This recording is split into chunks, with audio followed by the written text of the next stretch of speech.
6 with a visit from the president and vice president, assuring the nation's largest gun rights group meeting in Indianapolis that their Second Amendment rights will be protected. I'll make you a promise. Under this president and this vice president, no one is taking your guns.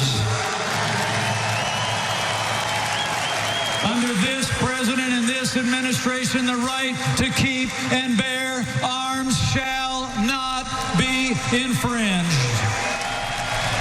Vice President Pence is still in Indianapolis at this hour, attending what's billed as Trump victory event at an undisclosed location. The president is already back in Washington, D.C. We have RTV6 team coverage of today's visit, including a moment when President Trump made a move with international implications. So let's start with RTV6's Paris LaBelle, who traveled with the president's press pool today.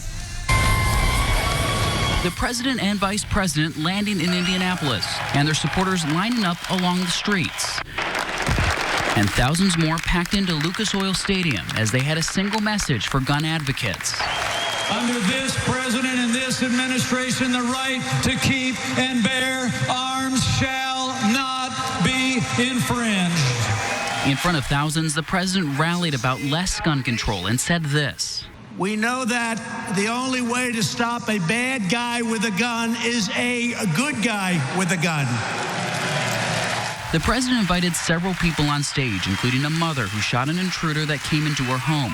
The second used an AR-15 to take on a man who was attacking people with a knife in his office.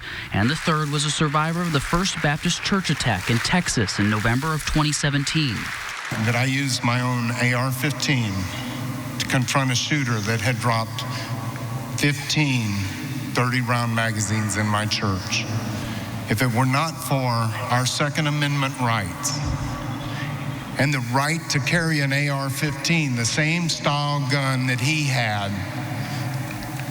then I would have been outgunned myself. And for people inside Lucas Oil Stadium, they say it's the reason we need less gun control. We hear all of the bad. You hear all about the gang violence, the murders that are going on with the guns, and you don't see where people are actually defending themselves and using them to protect people.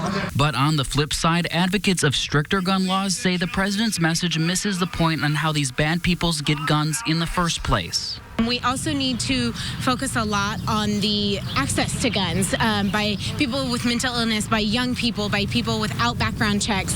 I'm not against people owning guns by any means, but I am against the people who, if someone says something that they don't like, pulls out a gun. Well, this weekend, the number of Second Amendment advocates will outnumber the protesters. It's a debate that won't stop anytime soon. People are dying every day from it. I think, 4,305 deaths this year. Guns don't go off by themselves. It's that trigger, somebody pulling that trigger, and it's the bad person doing it that's going to cause bad with the guns.